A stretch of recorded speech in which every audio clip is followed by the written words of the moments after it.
निर्जा क्या क्या बातें कर ली थी? Good evening. Good evening sir. हाँ, क्या क्या बातें कर ली थी हमने? ट्रांसक्रिप्शन यूनिट की बात कर ली थी ना। हाँ जल्दी से स्टार्ट करते हैं।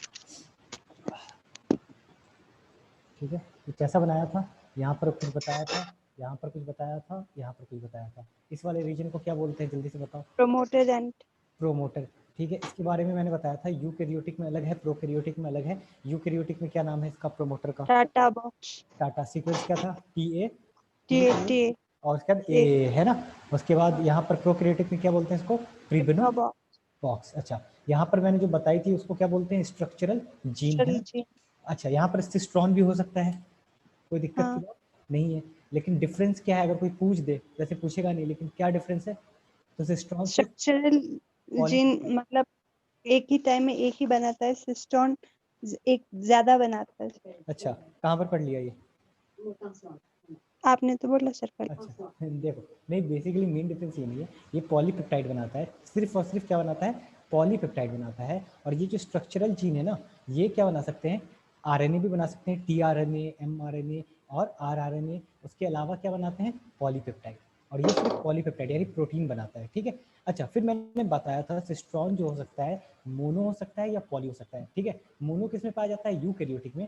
मतलब ये स्ट्रक्चरल जीन में एक ही जीन का क्या होगा, मतलब एक ही जीन प्रोटीन बनाएगा एक बार में, इसलिए इसको बोला मोनोसिस्ट्रॉनिक। और पॉलीसिस्ट्रॉनिक प्रोकैरियोटिक में होता है। इसका मतलब यहाँ से जीन से भी प्रोटीन बन रहा है, यहाँ से भी जीन से mRNA बन रहा है, यहाँ से भी जीन से mRNA बन रहा है। अरे बात समझ में, एक बार में बहुत सारे जीन एक्टिव होंगे, तो इसलिए इसको क्या बोलेंगे? पॉलीसिस्ट्रॉनिक। ठीक है, उसके बाद हमने क्या बात करी थी? अच्छा, फिर हमने एक बात करी थी, mRNA जो बनता है यूकैरियोटिक में, उसमें एक्सॉन्स होते हैं, है ना। उसके बाद इंट्रॉन्स होते हैं, एक्सॉन्स इंट्रॉन्स। इंट्रॉन्स क्या होते हैं? इंटरवीनिंग सीक्वेंस, जो code doesn't code for anything, है ना, बेसिकली। हाँ, बातें करी थी। नॉन कोडिंग हाँ, सीक्वेंस। Non coding. उसके बाद नाउ विल टॉक अबाउट ना कैसे होता है process about DNA yes. Transcription process.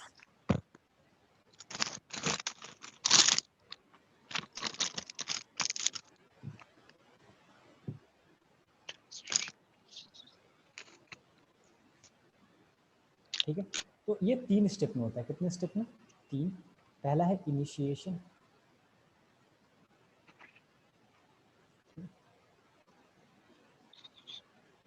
देखो, अच्छा देखो, इनिशिएशन में ना, यानी जहाँ से स्टार्ट हो, है ना, जहाँ से स्टार्ट हो, तो इनिशिएशन में ना एक फैक्टर होता है जिसको बोलते हैं सिग्मा फैक्टर। क्या बोलते हैं? Sigma factor. तो बेसिकली जो आपका RNA पॉलीमरेज है ना, RNA जो पॉलीमरेज है, उसमें क्या होते हैं? 2 फैक्टर होते हैं। मान लो ये एंजाइम है RNA पॉलीमरेज, तो उसमें 2 फैक्टर होते हैं, एक को बोलते हैं सिग्मा फैक्टर और एक को बोलते हैं रो फैक्टर। ठीक है, सिग्मा फैक्टर क्या करेगा? पहचानेगा कि कहाँ से ट्रांसक्रिप्शन स्टार्ट करना है ना। यस। ठीक है। अच्छा, उसके बाद सेकंड स्टेप में क्या होगा? इलोंगेशन। मैं अभी डिक्टेट भी करा दूंगा आपको।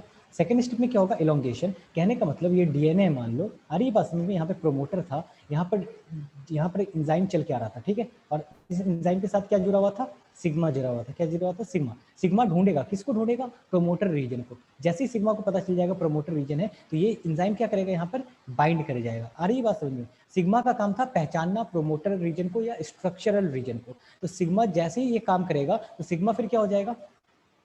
हट जाएगा। फिर सिग्मा क्या हो जाएगा? हट जाएगा। आगे बात समझ में। उसके बाद ये एंजाइम क्या है? ये एंजाइम यहाँ पर आके चिपक जाएगा। उसको मैं ऐसे ड्रॉ करूँ, ये एंजाइम यहाँ पर आके चिपक जाएगा और ये क्या करवाएगा? आपका इलोंगेशन करवाएगा। धीरे धीरे क्या बनवाता रहेगा? आपका mRNA बनाता रहेगा और आगे की तरफ बढ़ता रहेगा। और यहाँ पर इस एंजाइम के साथ एक और चीज अभी जुड़ी हुई थी, उसका नाम क्या है? हमारा रो फैक्टर। रो क्या फैक्टर। है? सॉरी, रो ऐसे होगा ना, रो फैक्टर। ये क्या कर पहचानेगा? किसको? कि स्ट्रक्चरल जीन खत्म हो गया है, टर्मिनेशन, है ना, टर्मिनेटर पार्ट शुरू हो गया, प्रोमोटर पार्ट खत्म हो गया, और यहाँ से फिर ये रो फैक्टर्स को पहचानेगा और हट जाएगा, और एंजाइम भी क्या हो जाएगा? हट जाएगा। तो बेसिकली 3 स्टेप में होता है। First one is initiation, second one is elongation and third one is termination. Okay, yes. ठीक है। Now right something about initiation, है ना। जी। देखो, RNA पॉलीमरेज, ठीक है, RNA polymerase attaches to the DNA molecule, RNA polymerase attaches to the DNA molecule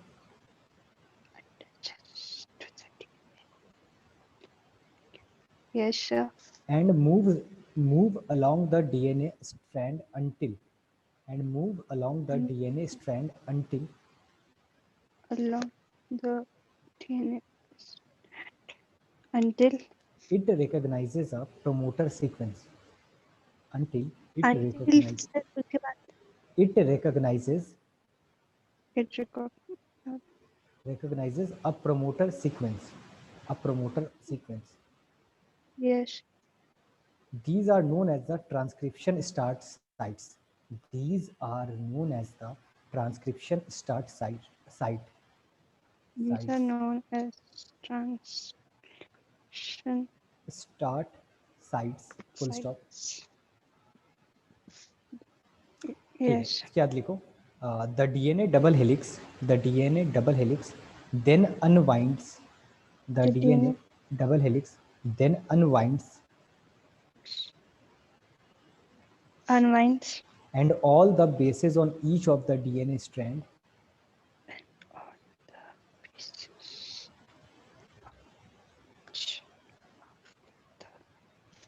DNA strand are exposed. ठीक है, full stop. Yes. This act as a template for a new mRNA strand. This act as a template for a new mRNA strand. It is a template for new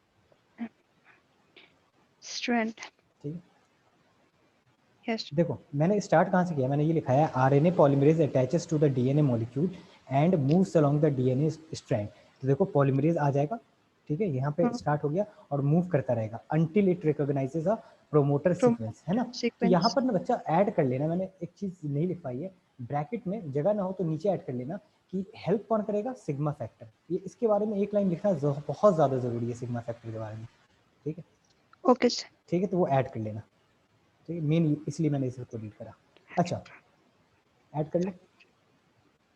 yes sir कर ले. ठीक, now will talk about क्या elongation. क्या elongation? ठीक,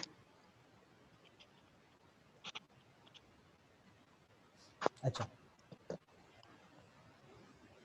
yes. ठीक है, right. Ribonucleotides are added to the template strand. Ribonucleotides are added to the template strand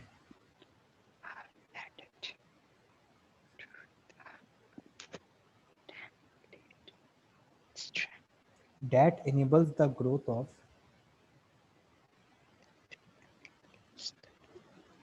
mRNA. Yes. अच्छा, termination में लिखो RNA polymerase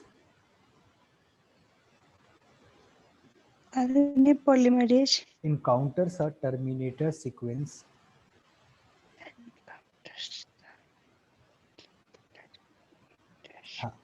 terminator sequence bracket में लिखो rho factor helps in identification of termination sequence.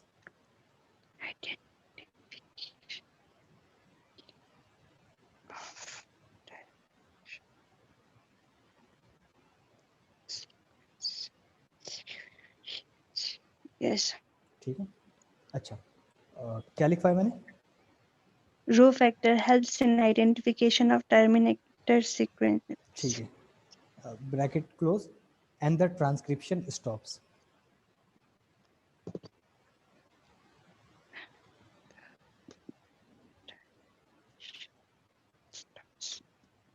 हो गया. ठीक, and full stop. RNA polymerase then release the DNA template. RNA polymerase then release the DNA template.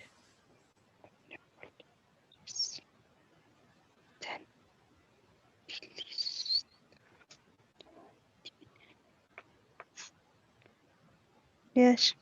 ठीक है, चल तो ये हो गया हमारा ट्रांसक्रिप्शन का प्रोसेस. ठीक, अब do one thing, can you see topic number 6.5.3 page number 109 पे, है ना? Yes sir. तो एक काम करना, पहले तो आपको एक फिगर दिख रहा होगा, you have to make that figure. ठीक है, तो 4 बार प्रैक्टिस करना. खूबसूरत इंपॉर्टेंट नहीं है, लेकिन जो चीज़ें दिखाना चाह रहे हैं, एंजाइम, ठीक है, अनबाइंडिंग, ये सारी चीज़ें इंपॉर्टेंट है. अच्छा, एक चीज़ और मैं बता दूं, हमने रेप्लिकेशन में देखा था कि हेलिकेज एंजाइम आता है ना, फिर वो ओपन करता है, ठीक है, उसके दूसरे एंजाइम आते हैं जो ट्रांसक्रिप्ट जोड़ते हैं न्यूक्लियोटाइड को, है ना। हाँ, बट बेसिकली यहाँ पर एक ही एंजाइम सारे काम कर रहा है ना। कौन सा एंजाइम? हाँ, तो यही सारे काम करता है, यहाँ पर दूसरे एंजाइम की जरूरत नहीं है, बस इसको दो फैक्टर की जरूरत होती है, सिग्मा और रो पहचानने के लिए। ओके, ठीक है। अब सर तो इसमें वो प्राइमर की जरूरत नहीं होती सर? कुछ नहीं, ये बहुत अच्छा एंजाइम है, ये सारे काम खुद कर लेता है, कोई कॉम्प्लिकेशंस नहीं है इसमें। ओके, ठीक है। अब डू वन थिंग, वो टॉपिक जो है उसको रीड करो, ठीक है, एनसीईआरटी को एक बार रीड कर लो।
सर ये जो मतलब tRNA brings amino acid and reach the genetic को, ये मतलब क्या है सर?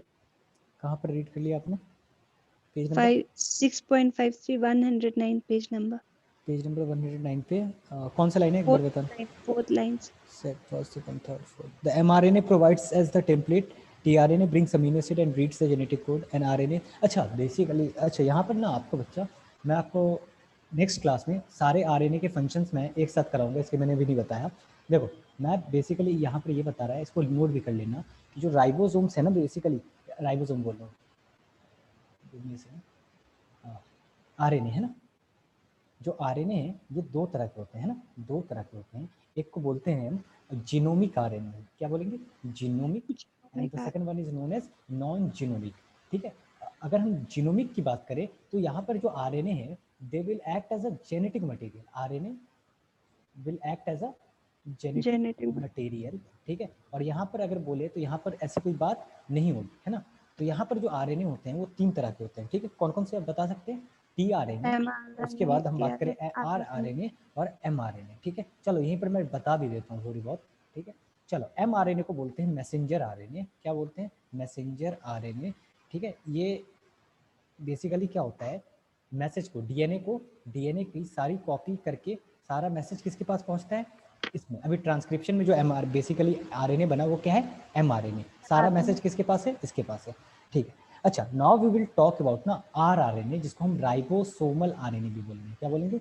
Ribosomal RNA. आपने एक चीज क्लास 11th में या बचपन से सीखी होगी कि राइबोसोम वो ऑर्गेनल है जिसके ऊपर कोई भी मेम्ब्रेन बॉन्ड नहीं होता है, कोई मेम्ब्रेन नहीं पाया जाता है ना, और दो यूनिट से बना होता है, एक लार्जर यूनिट और एक स्मॉलर यूनिट।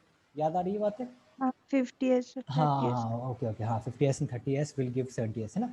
तो बेसिकली ये जो राइबोसोमल आरएनए है ना, ये जो राइबोसोम है ना, यही राइबोसोमल आरएनए का ही बना है। अब आई बात समझ में, ये राइबोसोम बेसिकली कुछ नहीं है, ये राइबोसोमल आरएनए का बहुत ही ज्यादा कॉम्पैक्ट स्ट्रक्चर है। अगर ये स्ट्रक्चर बहुत ज्यादा कॉम्पैक्ट है बच्चा, तो ये बताओ कि स्टेबल होगा या नहीं, बहुत ज्यादा। Yes sir.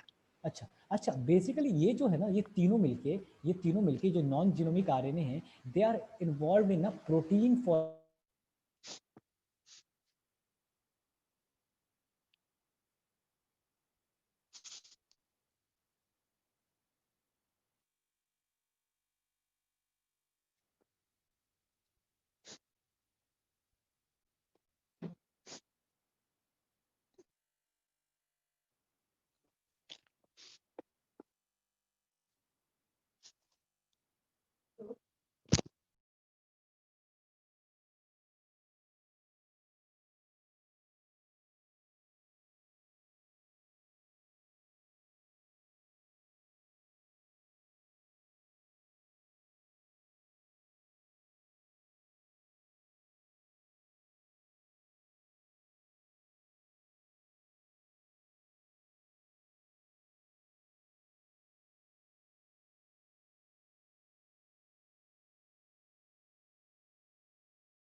तो चार्ज हो रहा है ना, ठीक है। हाँ निजा, क्या बात कर रहे थे? आरएनए आरएनए की, ठीक है चलो। देखो फिर से आया फ्रूट फ्राई, कुछ कॉपी करना रह गया था क्या? नहीं सर, मैंने कर लिया। ठीक है चलो। देखो मैं बात कर रहा था जीनोमिक, है ना, और दूसरा क्या बोला था? Non genomic. ठीक है, नॉन जीनोमिक का बेसिकली काम क्या होगा? प्रोटीन फॉर्मेशन का जितना भी काम है ना, ये तीनों मिलके प्रोटीन फॉर्मेशन करेंगे। एक भी अगर नहीं हुआ ना, तो प्रोटीन का फॉर्मेशन नहीं होगा। अभी बताता हूँ कैसे। देखो पहला क्या है हमारा, पहला हम बात करें तो क्या है बताओ? टीआरएनए, है ना। यस। दूसरा हम बात करें तो आरआरएनए और एमआरएनए, है ना। एमआरएनए के पास क्या है? कोड है, मैसेज, है ना, कि कौन सा अमीनो एसिड को क्या करना है, बुलाना है ना। अमीनो एसिड का कोड है, क्योंकि किससे मिला है? जिसको डीएनए से मिला है ना कोड। अच्छा, आरआरएनए की बात करें तो मैं क्या बोल रहा था कि राइबोसोम्स जो होते हैं बेसिकली किससे बने हैं, आरआरएनए से बने हैं, ठीक है। और ये बॉडी में 80% पाए जाते हैं, है ना, मतलब सबसे ज्यादा होते हैं मोस्टली। जो सबसे ज्यादा कोई अमाउंट है बॉडी में जिसका, वो क्या है, हमारा आरआरएनए है, ठीक है। ठीक, किस में पाया जाता है, आरआरएनए राइबोसोम में पाया जाता है। अच्छा, एक चीज ध्यान रखना, राइबोसोम के 2 यूनिट होते हैं ना, लार्जर एंड स्मॉलर। यस ठीक है, तो लार्जर यूनिट और स्मॉलर यूनिट, तो ये जो लार्जर यूनिट होते हैं ना, उससे बाइंड करता है टीआरएनए। इस पे ना लार्जर यूनिट पे आके बाइंड करेगा टीआरएनए, अभी समझाऊंगा ट्रांसलेशन जब स्टार्ट करेंगे। और स्मॉलर यूनिट पे आके बाइंड करेगा एमआरएनए। बेसिकली बच्चा मैं क्या बोलना चाह रहा हूँ कि आरएनए के 2 यूनिट होते हैं, एक लार्जर यूनिट और एक स्मॉलर यूनिट, है ना। इस स्मॉलर यूनिट पे एमआरएनए आके बाइंड करेगा। आई बात समझ में, एमआरएनए कहाँ पे आके बाइंड करेगा, स्मॉलर यूनिट पे, राइबोसोम के। और लार्जर पे कौन आके बाइंड करेगा, tRNA. TRNA okay, yes okay, ठीक। नाउ विल टॉक अबाउट ना टीआरएनए, जिसको सॉल्यूबल आरएनए भी बोलते हैं। क्या बोलते हैं, सॉल्यूबल आरएनए। इसका एसआरएनए, इसलिए इसको एसआरएनए अगर कहीं पे दिख जाए तो बेसिकली हम किसकी बात कर रहे हैं, टीआरएनए की, ठीक है। अच्छा, उसके बाद अगर मैं बात करूं कितना होता है बॉडी में, तो 10 to 15% होता है। अच्छा, इसका एक और नाम है transfer RNA, T stand for transfer, and एक और नाम है एडेप्टर आरएनए। देखो बेसिकली ना दीज आरएनए ना will carry amino acid with them, है ना, इसलिए इसका नाम एंड कैरी, तो ट्रांसफर कर रहे हैं अमीनो एसिड को, इसलिए इसको क्या बोल रहे हैं, ट्रांसफर आरएनए, ठीक है। और एडेप्टर भी बेसिकली करंट को कैरी करता है या नहीं करता है, इसलिए इसका दूसरा नाम क्या है, एडेप्टर आरएनए, ठीक है। अच्छा, इसकी बात अगर करें टीआरएनए की, तो ये कहाँ पर बनता है, सिंथेसिस जो होता है इसकी, अगर सिंथेसिस की बात करें तो इसकी सिंथेसिस होती है कहाँ पर, न्यूक्लियस में। कहाँ पर, न्यूक्लियस के अंदर बनता है। और डीएनए न्यूक्लियस के अंदर बनता है, यानी टीआरएनए को बनाने वाला कौन है, अपना डीएनए, ठीक है। अच्छा, एक बात मैं अब बताना भूल गया, क्या आपने कभी न्यूक्लियस के अंदर न्यूक्लियोलस का नाम सुना है, न्यूक्लियोलस सुना है ये क्रोमेटिड होता है, यहाँ पर न्यूक्लियोप्लाज्म होता है और एक डेंस स्ट्रक्चर पाया जाता है जिसको बोलते हैं न्यूक्लियोलस। तो ये जो आरआरएनए बनता है ना, ये बनाने वाला कौन है, न्यूक्लियोलस। कौन है, न्यूक्लियोलस, ठीक है। और टीआरएनए के बारे में सारी बातें बता दी। अच्छा, इसके बारे में स्ट्रक्चर देखो, टीआरएनए का स्ट्रक्चर देखो, मैं यहीं पर स्ट्रक्चर भी बना देता हूँ।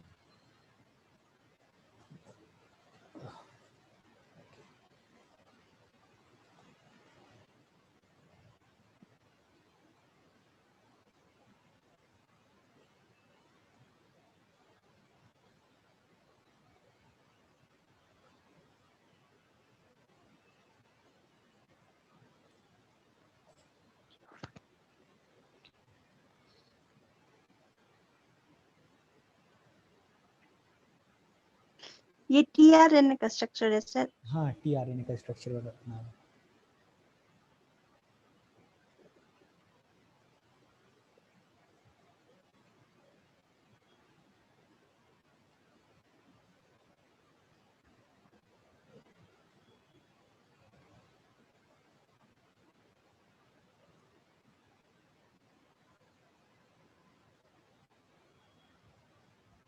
ये गोल सा होगा, आप अपने बुक में डायग्राम देख सकते हो, ज़्यादा अच्छे से आपको समझ में आ जाएगा, ठीक। पेज नंबर ज़रूर से दे रखा होगा, 114 पे आपको दिख जाएगा, ठीक।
देखो अब मैं समझा रहा हूँ टीआरएनए का स्ट्रक्चर कैसा होता है। देखो ये वाला एंड देख रहे हो छोटा सा, देखो ये 2D दो मॉडल होते हैं, एक 2D मॉडल और एक 3D मॉडल। तो एनसीईआरटी जो मॉडल दिखा रहा है ना, मैंने रिवाइज नहीं किया, मुझे ध्यान नहीं है, but clover leaf like model, क्या बोलते हैं इसको, क्लोवर लीफ लाइक स्ट्रक्चर। ये जो स्ट्रक्चर है ना, क्लोवर लीफ यानी क्लोव जो होते हैं ना लॉन्ग, उसके लीफ की तरह दिखता है, इसलिए इसका नाम जो रखा है क्लोवर लीफ लाइक स्ट्रक्चर। हमने 2D में बनाया है ना, तो इसलिए 2D में क्लोवर लीफ जैसा दिखता है। आगे बात समझ में। देखो इसमें बहुत सारे लूप है, I have to check NCERT first कि कितने फंक्शंस दे रखे हैं और क्या क्या फंक्शंस दे रखे हैं। बट इस वाले लूप को बोलते हैं जो 5 प्राइम पे है डीएचयू लूप। क्या बोलते हैं, डीएचयू लूप। काम की जो है वो बता दूंगा। इसको बोलते हैं टीएससी लूप। ठीक है, आपको लेबलिंग सारी याद रखनी है क्योंकि नीट में पूछा जा सकता है। फंक्शन जो बताऊंगा वही सिलेबस में। अच्छा ये 3 प्राइम पे देख रहे हो, इसको बोलते हैं अमीनो एसिड बाइंडिंग साइट। और ये जो 5 प्राइम है ना, यहाँ पर ना फॉस्फोराइलेटेड 5 टर्मिनल है, यानी यहाँ पे फॉस्फोराइलेशन रिएक्शन हुआ है। ठीक है, यानी फॉस्फेट के साथ यहाँ पे रिएक्शन हुआ है। अब देखो बच्चा होता क्या है कि नीचे एमआरएनए है, मान लो एमआरएनए है, तो ये ना एंटी कोडॉन लूप क्या करेगा, यहाँ पर कोडॉन होते हैं। कोडॉन क्या होते हैं मैं अभी समझा देता हूँ। कोडॉन बेसिकली अभी सीखेंगे 3 न्यूक्लियोटाइड के सीक्वेंस होते हैं। कितने, 3 न्यूक्लियोटाइड के सीक्वेंस, जैसे AUG। आगे बात समझ में। तो AUG के सामने यहाँ पर ऐसा कोडॉन होना चाहिए जो इसका ऑपोजिट हो। आ रही है बात समझ में। तो AUG का ऑपोजिट क्या होगा, यू, हाँ UAC। तो यहाँ पर UAC आएगा। और AUG का मतलब, जो AUG कोडॉन होता है ना बच्चा, वो मिथियोनिन को बुलाता है। किसको बुलाता है, मिथियोनिन। देखो प्रोटीन किसका बना है, बहुत सारे अमीनो एसिड को जोड़ेंगे तभी तो प्रोटीन बनेगा, है ना। तो बहुत सारे, पहले तो अमीनो एसिड को बुलाना होगा। तो बेसिकली ये एमआरएनए के पास क्या है, इंफॉर्मेशन है कि कौन से अमीनो एसिड को कब बुलाना है और किस अमीनो एसिड के साथ किस अमीनो एसिड को जोड़ना है, ताकि क्या बन जाए, हमारा खूबसूरत सा प्रोटीन बन जाए। आगे बात समझ में। यस ठीक, तो एमआरएनए के पास इंफॉर्मेशन है। तो सेल के अंदर, ये मान लो सेल है, तो सेल के अंदर यहाँ पर कहीं पे एमआरएनए है, इसके पास इंफॉर्मेशन है। तो सेल के अंदर अमीनो एसिड होंगे या नहीं होंगे, क्यों होंगे, क्योंकि हम खाना खाते हैं, प्रोटीन को ब्रेक करके अमीनो एसिड बनाते हैं और ब्लड उसको कैरी करके हर सेल तक पहुंचा देता है। आगे बात समझ में। तो सेल के अंदर बहुत सारे अमीनो एसिड है, एमआरएनए को कोड बोल रहा है कि इस अमीनो एसिड को ले आओ, और एमआरएनए किसके अंदर फंसा हुआ है, राइबोसोम के अंदर। और जैसे ही अमीनो एसिड आएगा, ये राइबोसोम उसको क्या करेगा, ऐड करता जाएगा और प्रोटीन बना देगा। आगे बात समझ में, फिर से मैं समझा रहा हूँ। देखो एमआरएनए के पास इंफॉर्मेशन है, किस चीज की इंफॉर्मेशन है, पहले तो ये बताओ मुझे, प्रोटीन किस अमीनो एसिड को बुलाना है। ठीक है, हाँ। एमआरएनए कहाँ फंसा हुआ है, हमारे राइबोसोम के अंदर। राइबोसोम। अच्छा, तो राइबोसोम वो, अच्छा तो एमआरएनए क्या करेगा, अमीनो एसिड को बुलवाएगा। तो बुला लेके कौन आएगा, टीआरएनए लेके कौन आएगा, टीआरएनए कहाँ पे ला देगा, राइबोसोम में लाके छोड़ देगा। और उसके बाद देखो यहाँ पे बहुत सारे कोड होंगे। तो एक अमीनो एसिड आया, दूसरा अमीनो एसिड आया, जैसे ही 2 अमीनो एसिड आएंगे तो टीआरएनए क्या करेगा, सॉरी राइबोसोम क्या करेगा, उनके बीच में बॉन्ड बना देगा। फिर दूसरा टीआरएनए क्या लाएगा, दूसरा अमीनो एसिड, फिर बॉन्ड बनता जाएगा। इसी तरह क्या बन जाएगा, प्रोटीन का फॉर्मेशन हो जाएगा। ठीक है, तो अभी एक चीज समझो कि, एक बात बताओ, मैंने बोला था ये नॉन जीनोमिक प्रोटीन फॉर्मेशन करते हैं, तो क्या अकेला टीआरएनए प्रोटीन फॉर्मेशन कर लेगा, नो। क्या अकेला आरएनए करेगा, नहीं। क्या अकेला एमआरएनए करेगा, नहीं। तीनों को मिलके काम करना होगा, तभी क्या होगा, प्रोटीन का फॉर्मेशन हो पाएगा। ओके ओके, अभी रुक जाओ, अभी और चीजें समझो। ठीक है, तो अच्छा ये जो साइट है ना, यहीं पर अमीनो एसिड आके बैठ जाएगा, यहीं पर क्या करेगा, अमीनो एसिड आके बैठ जाएगा। इसलिए इसको क्या बोल रहे हैं, अमीनो एसिड बाइंडिंग साइट। यानी यहाँ पर कोड को रीड करेगा और इसका अपोजिट यहाँ पर मिल जाएगा, और ऊपर इसी कोड के हिसाब से अमीनो एसिड यहाँ पर आके बैठ जाएगा। आगे बात समझ में। अच्छा अगर बोलूँ अलग अलग अमीनो एसिड का अलग अलग टीआरएनए होगा, every amino acid have specific tRNA. Her amino acid का, यानी AUG हो सकता है यहाँ पर कोड क्या आ जाए, CCG आ जाए, ये दूसरे अमीनो एसिड को बुला रहा होगा। तो यहाँ पर जो टीआरएनए इस कोड को रीड करेगा ना, फिर वो दूसरा होगा जो इस वाले कोड को रीड कर रहा होगा, ताकि उस अमीनो एसिड को लाया जा सके। यानी कहने का मतलब 20 अमीनो एसिड हैं दुनिया में, तो 20 तरह के टीआरएनए भी होंगे। डिफरेंस क्या होगा उन टीआरएनए में, बस ये जो एंटीकोडॉन लूप है ना, ये अलग अलग हो जाएगा। एंटीकोडॉन लूप को अलग अलग कर दो, टीआरएनए अलग अलग बन गया। कितने टीआरएनए बनेंगे, जितने अमीनो एसिड होंगे। कोई दिक्कत, नो सर। बहुत सर, तो ज्यादा हो गया, नहीं सर। ठीक है। अच्छा अभी रुक जाओ, अभी रुक जाओ, अभी कुछ बातें और करेंगे हम। ठीक है, आरआरएनए जो है, आरआरएनए जो है, अभी इसको और अच्छे से समझाएंगे। ये 3 टाइप के होते हैं। कितने टाइप के होते हैं, 3 टाइप के। 28S, एस का मतलब मालूम है, अभी समझाता हूँ, नहीं मालूम, कुछ कोफिशिएंट। Said work unit. अभी मैं समझाता हूँ। 18s, ठीक है, और तीसरा होता है 5.8s, 5.8s, ठीक है। यस। हाँ, अच्छा, उसके बाद एक सेकंड रुक जाओ।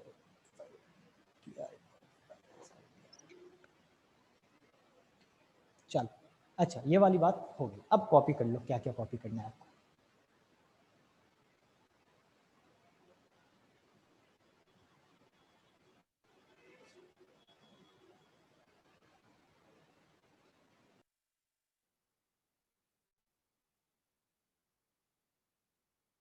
हो गया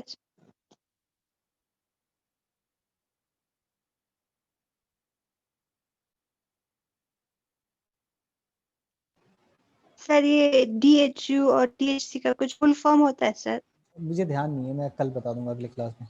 टू बी ऑनेस्ट बहुत साल हो गए पढ़ाए हुए ये ओके, टॉपिक। हो गया। हो गया, okay. Now we will talk about ना, हमने क्या देख लिया, टाइप्स ऑफ प्रोसेसिंग देख ली थी। अच्छा, कॉम्प्लेक्सिटी यानी कॉम्प्लेक्सिटीज अगला टॉपिक है हमारा, बहुत इंपॉर्टेंट, बोर्ड में क्वेश्चन भी पूछा जाएगा। कॉम्प्लेक्सिटीज इन यूकेरियोट्स, इन यूकेरियोट्स, यूकेरियोट्स। अच्छा, मुझे एक बात आपको और समझानी है, आप मुझे याद दिला देना क्लास खत्म होने से पहले। जो बैक्टीरिया में या प्रोकैरियोट्स में जो प्रोसेस होता है ना ट्रांसक्रिप्शन का, कपल्ड होता है। क्या होता है? कपल्ड। बस आप मुझे ये याद दिला देना, मैं समझा दूंगा क्या समझाना चाह रहा हूँ, ठीक है। अच्छा, कॉम्प्लेक्सिटीज इन यूकेरियोट्स की बात करें ना, तो कुछ कॉम्प्लेक्सिटीज हैं। देखो, पहली कॉम्प्लेक्सिटीज की बात करें, फर्स्ट कॉम्प्लेक्सिटी की,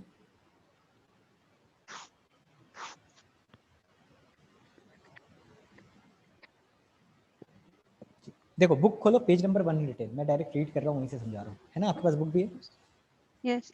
ठीक है, देखो पहला क्या है, in eukaryotes there are 2 additional complexities. मिल गया पेज 110 पे। हाँ, देखो पहला क्या है, there are at least 3 RNA polymerase in the nucleus, ठीक है, in addition to RNA polymerase found in the organelle, ठीक है। अभी समझा रहा हूँ। There is clear cut division of लिवर। देखो कहने का मतलब, यूकेरियोट में ना अलग अलग तरह के RNA पॉलीमरेज की जरूरत है। यूकेरियोट में पहली बात तो 3 RNA पॉलीमरेज की जरूरत है। कॉपी भी कर लेना, कितने RNA पॉलीमरेज की जरूरत है? 3 RNA पॉलीमरेज की। क्या? RNA polymerase 1, RNA polymerase 2 and last one is RNA polymerase 3। कोई दिक्कत नहीं? नो। ओके, ठीक है। उसके बाद देखो, आरएनए पॉलीमरेज जो फर्स्ट है वो क्या बनाता है? आरआरएनए बनाता है। क्या बनाता है? आरआरएनए। और ये हर तरह का आरएनए बनाएगा, 28S, उसके बाद 18S भी बनाएगा, और लास्ट वन क्या था? 5.8S भी बनाएगा, ठीक है। उसके बाद whereas the RNA polymerase 3 की बात कर रहा है एनसीईआरटी, वो क्या बनाएगा? टीआरएनए बनाएगा। क्या बनाएगा? टीआरएनए। उसके अलावा क्या लिख रखा है? 5S RNA, है ना? ये RNA के टाइप से बेसिकली, और ये sRNA है, तो ये भी क्या है? एक तरह का tRNA है, क्योंकि अभी बताया था ना सॉल्यूबल RNA, तो कहीं पे sRNA लिख जाए तो इसका मतलब क्या है? sRNA का मतलब tRNA है। तो नीट में बच्चों को अगर जिसने रट्टा मार रखा है तो उसको दिक्कत हो जाएगा, है ना? कॉमन सेंस का है, तो ध्यान रखना। सॉल्युबल आरएनए, हाँ, इसलिए एस यूज कर रहे हैं। उसके अलावा ना एक और तरह के आरएनए होते हैं जिसको बोलते हैं SNRNA। देखो बच्चा, इसको जानने की जरूरत नहीं है। बेसिकली क्या होते हैं? स्मॉल न्यूक्लियर आरएनए, इसका फुल फॉर्म होता है स्मॉल न्यूक्लियर आरएनए। बेसिकली छोटे छोटे आरएनए के सीक्वेंस होते हैं बहुत हमारे डीएनए में, जो बेसिकली प्रोटेक्शन और मैकेनिज्म में काम आते हैं, ठीक है। तो वही उनकी बात कर रहे हैं। वो भी कौन बनाता है? 3 बनाता है, ठीक है। और RNA polymerase 2 transcribe precursor of mRNA, ठीक है। यानी बेसिकली ये जो बनाता है HNRNA। यानी देखो बच्चा, हमने जो ट्रांसक्रिप्शन देखा था ना, वो किसका देखा था? प्रोकैरियोट्स का देखा था। किसका देखा था? प्रोकैरियोट्स का देखा था, ठीक है। तो जो चीज बन रही थी, देखो या यूकैरियोट्स में जो चीज बनती है ना, सबसे पहले HNRNA बनता है। क्या बनता है? HNRNA। तो जो मेन बना रहा है, जो मेन mRNA, HNRNA फिर क्या बनेगा? mRNA बनेगा। तो जो मेन काम कर रहा है, मेन काम mRNA बनाने का, वही कौन है? यूकैरियोट में मेन 2 है। और ये HNRNA क्या बन जाएगा बाद में? mRNA बन जाएगा। आई बात समझ में? अच्छा, एक चीज समझो, अभी 28S तो मैं तुम्हें ट्रांसलेशन में अगले क्लास में दिखाऊंगा कि कहाँ पर इसका यूज क्या है, ठीक है। लेकिन बेसिकली S का मतलब होता है सिडवर्ग यूनिट, और बस इतना ही जान लो। और ये डेंसिटी और वेट का रेशियो होता है। किसका रेशियो है? डेंसिटी का रेशियो है। और बेसिकली जो आरएनए है ना, वो बहुत सारे यूनिट का मिलकर बनता है। जैसे अगर मैं बोलूँ कि ये 50S है, और ये 30s है, तो ये आपको मालूम है ये दोनों मिलके होना कितना चाहिए था 80, लेकिन होता कितना है 30, सॉरी 70 होता है, होता कितना है 70। ऐसा क्यों? जैसे अगर मैं पेन की लेंथ की बात करूं तो ये पेन का लेंथ है और यहाँ पे कैप है, तो दोनों को अगर अलग अलग मेजर करूं तो हो सकता है 10 + 5 15 सेंटीमीटर आए, हो सकता है। लेकिन अगर कैप को मैं इसके ऊपर लगा दूं तो हो जाएगा ना, इसको कैप थोड़ा लेंथ छोटा होगा या नहीं होगा? नहीं आई बात समझ में? 30, उसी तरह अब उसी तरह ऐसे ही होता है, और ये फिर 50s भी और 30s भी फर्दर छोटे छोटे यूनिट से बना होता है। अब आगे बात समझ में? और ये यूनिट क्या है? बेसिकली कुछ नहीं, बहुत ज्यादा स्टेबल आरएनए है ना, बेसिकली यही है ना, स्टेबल आरएनए, यही तो, तभी तो राइबोसोम बनेगा। अच्छा ठीक है, तो एक कॉम्प्लेक्सिटी समझ में आ गई। दूसरी कॉम्प्लेक्सिटी की बात करते हैं, ठीक है? ठीक है, सेकंड कॉम्प्लेक्सिटी है कि यहाँ पे ये सेल है, सेल के अंदर न्यूक्लियस है, ये रहा डीएनए, डीएनए ने बनाया एक चीज, वो बना एचएनआरएनए, और एचएनआरएनए जो बाहर निकलेगा तो उसको बोलेंगे एमआरएनए। तो यहाँ पर इसकी क्या करनी पड़ेगी? प्रोसेसिंग करनी पड़ेगी। क्या करनी पड़ेगी? प्रोसेसिंग। तो दो चीजें होंगी प्रोसेसिंग में, ठीक है? एक तो पहला तो प्रोसेसिंग में एक तो स्प्लाइसिंग करना पड़ेगा। क्या करना पड़ेगा? स्प्लाइसिंग। स्प्लाइसिंग में क्या हमने इंट्रॉन्स को निकालना सीखा था या नहीं सीखा था, बताओ? Yes sir. हाँ, और दूसरा क्या होगा? दो चीज करनी पड़ेगी, एक को बोलते हैं कैपिंग और एक को बोलते हैं टेलिंग। एक को बोलते हैं कैपिंग और एक को बोलते हैं टेलिंग। कैपिंग में क्या करेंगे, देखो समझो, यहाँ पे क्या था एचएनआरएनए में, एक सेकंड में समझाता हूँ बहुत अच्छे तरीके से। एक्सॉन्स एक्सॉन्स एक्सॉन्स एक्सॉन्स, कोई दिक्कत? एचएनआरएनए अगर मैं बना रहा हूँ, और बीच में क्या होगा बताओ? इंट्रॉन्स इंट्रॉन्स इंट्रॉन्स है ना, ये इंट्रॉन्स है, इंट्रॉन्स है, इंट्रॉन है, ये जो है ये हमारा एचएनआरएनए है, ठीक है?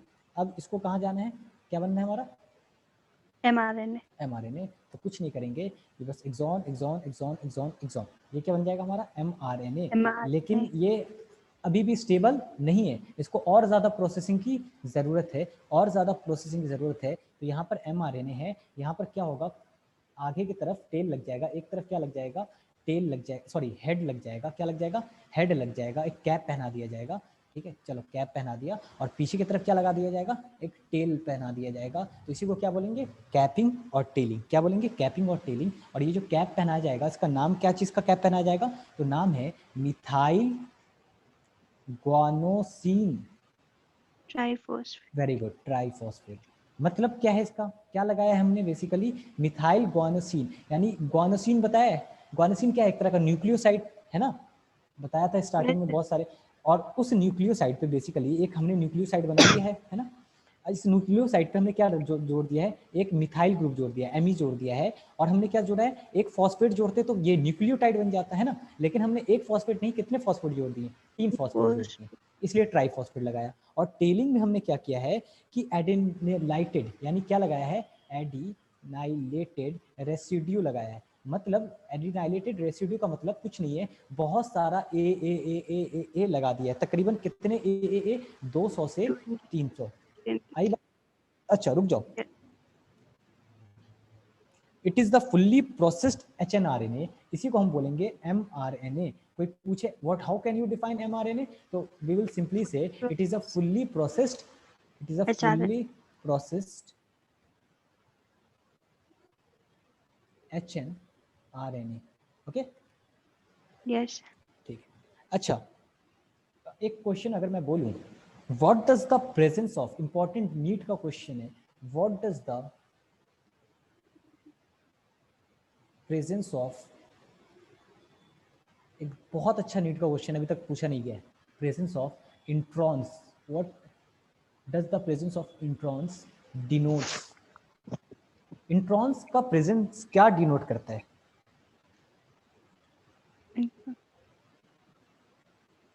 ठीक, प्रेजेंस ऑफ इंट्रॉन, आपको कुछ याद नहीं रखना है, एक तो ये presence of intron, and second चीज प्रोसेस ऑफ स्प्लाइसिंग। एनसीईआरटी की लाइन है इसलिए मैं डायरेक्ट इसको समझा रहा हूँ।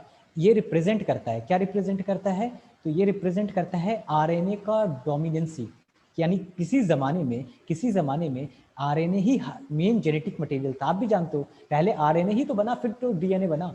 ऐसा हो ही नहीं सकता है कि मोर स्टेबल से क्या बन जाए? लेस स्टेबल चीज। हमेशा लेस से क्या बनता है? मोर बनता है।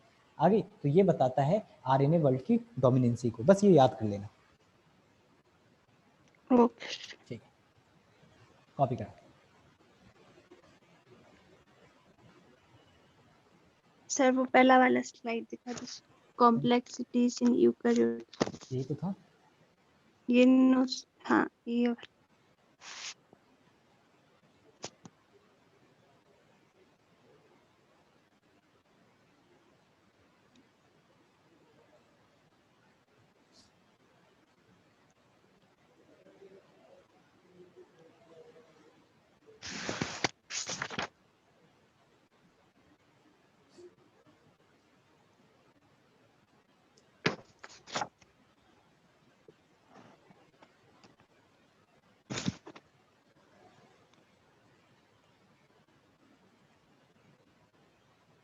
सर नेक्स्ट स्लाइड दिखा दीजिए। ओके,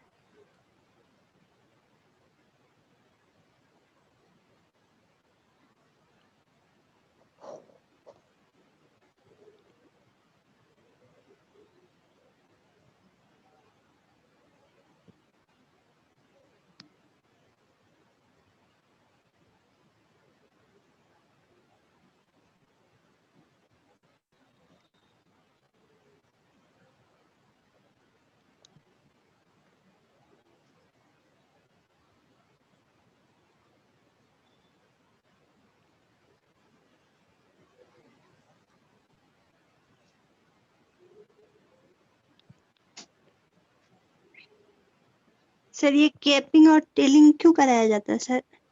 स्टेबिलिटी प्रोवाइड करने के लिए।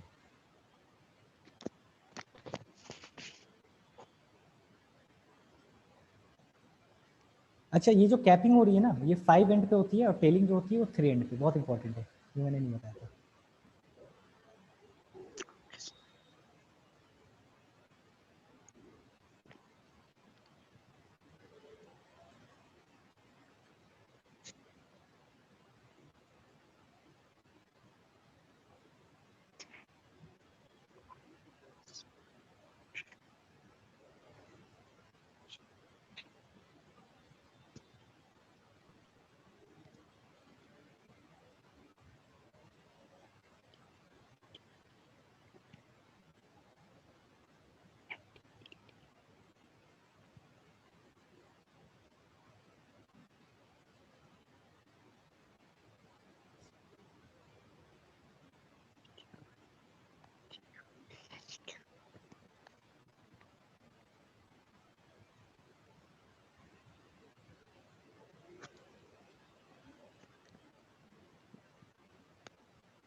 हो गया sir. Okay,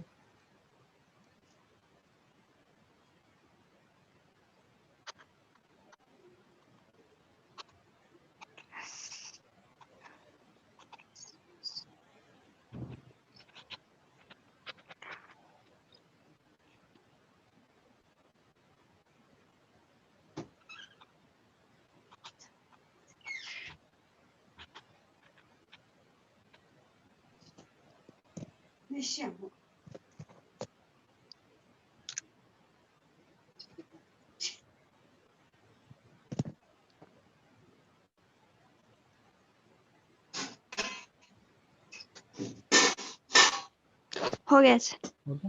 now I am showing you a video. Net चल रहा है या नहीं चल रहा है, पहले ही बताओ। चल रहा है सर आज। आज चल रहा है, ठीक।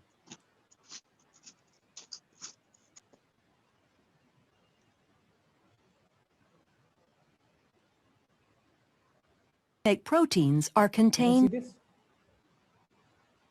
Mirza, yes sir. दिख रहा है ना? चलो, ओके, वॉच दिस। नहीं दिख In रहा, our DNA. नहीं दिखता? लर्निंग मतलब स्टार्टेड स्क्रीन शेयरिंग करके नहीं आ रहा। So you can't see the YouTube page, है ना? हाँ यस। ओके, कोई नहीं, I will show you tomorrow, ठीक है? आज का जी कॉपी कर लिया था ना सब? हाँ यस। ओके,